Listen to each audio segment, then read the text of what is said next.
ঢাকার অবস্থা যখন এমন, দূষণ কমানোর ভালো খবরও কিন্তু আছে দেশের ভেতর। এই যেমন মানবদেহে ক্ষতিকর ভাসমান কণা দ্রুত কমিয়ে আনার ক্ষেত্রে বিশ্বে সবচেয়ে এগিয়ে আছে রাজশাহী মহানগর। জাতিসংঘের বিশ্ব স্বাস্থ্য সংস্থার তথ্যের ভিত্তিতে যুক্তরাজ্যের দ্য গার্ডিয়ান পত্রিকায় সম্প্রতি প্রকাশিত হয়েছে এই প্রতিবেদন। সিটি কর্পোরেশন বলছে, এই অর্জন ধরে রাখতে দীর্ঘমেয়াদী পরিকল্পনা হাতে নিয়েছে তারা। বাকিটা রাশেদুল হক রুশোর প্রতিবেদনে। ঢাকা, নয়াদিল্লি সহ বিশ্বের বড় বড় শহরগুলো যখন বাতাসের ধূলিকণা কমাতে হিমশিম খাচ্ছে, ঠিক সে সময় মানবদেহের জন্য ক্ষতিকর বাতাসে ভাসমান কণা দ্রুত কমিয়ে আনায় বিশ্বের সবচেয়ে এগিয়ে দেশের উত্তরের জেলা রাজশাহী। পরিবেশ সংরক্ষণ ও দূষণ নিয়ন্ত্রণে জাতীয় পরিবেশ পদক 2021 পেয়েছে রাজশাহী সিটি কর্পোরেশন। আমরা বাসায় যে টয়লেট ব্যবহার করি, সেই টয়লেটে যে বর্জ্য তৈরি হচ্ছে আমাদের যে শরীরের স্বাভাবিক প্রক্রিয়ার মাধ্যমে, প্রস্রাব, পায়খানা, সেগুলো কি আমরা ড্রেন দিয়ে পাঠানোর জন্য ড্রেন করা হয়েছে? আপনাদের কি মনে হয়? ড্রেন আসলে পানি পাস করার জন্য। এইটা তো বোধহয় অনেকেরই দেখা, অনেকে এখন আমরা মুখ ঢাকবো, কিন্তু এটা বাস্তবতা।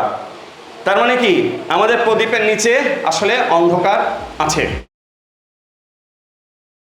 বিভিন্ন শ্রেণী যেসব আছে, আমার কলোনি আছে, তারপরে আশ্রয়ন আছে, টালিপাড়া আছে, বাগানপাড়া আছে এবং 2টা সাতল এরিয়া আছে।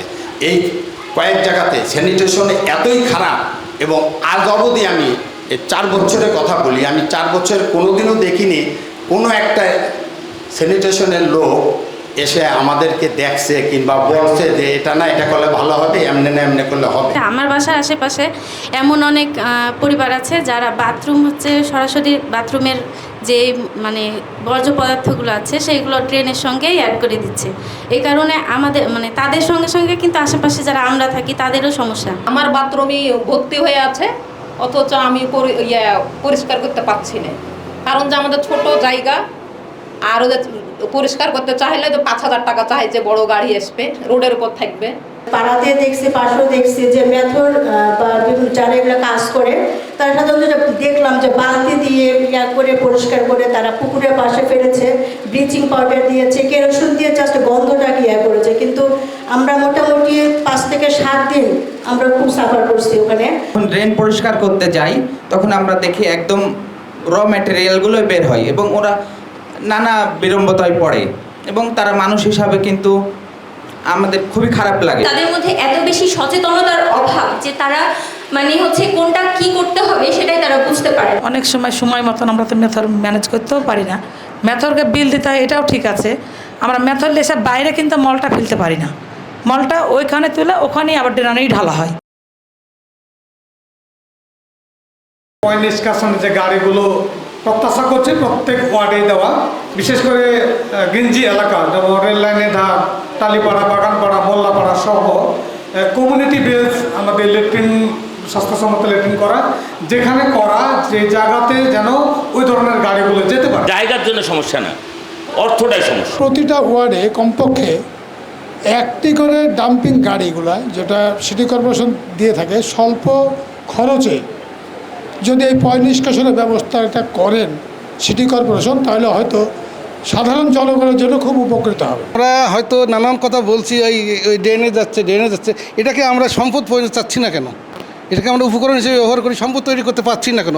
আমার মনে হয় এটা যদি আমরা করতে পারি, এই যার কত বর্জ্য আছে দাও, সব বর্জ্য ওই ট্যাঙ্কিতে ফেলো, ওই ট্যাঙ্কি দিয়ে আমাদের বায়োগ্যাস হবে। ড্রেনে যেটা ওই যে মল আপনার দেওয়া হয়, সেটা যদি না দেওয়া যায়, আপনারা যদি কোনো ব্যবস্থা নেন আপনাদের তরফ থেকে, তাহলে ভালো। আপনারা যে তথ্যগুলো দিচ্ছে, যেমন এই যে ট্যাঙ্কির কথা বলছে, এটা মানুষ জানেও না, বা যদি অনেকেও জানে কিন্তু যোগাযোগ কীভাবে করবে সেই জিনিসটা জানে না।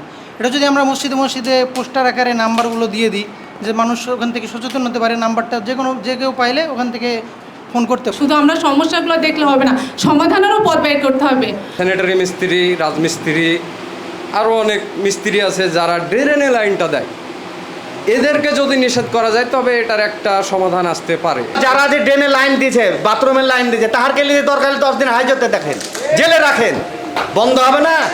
একটা ড্রেনে ময়লা ফেলবে না কোনো লোক। আইনেরও যদি ব্যবস্থা হয় তো আমার মনে হয় একটু হলেও মানুষের ভালো হবে, অথবা মানুষের প্রতি ভয় থাকবে।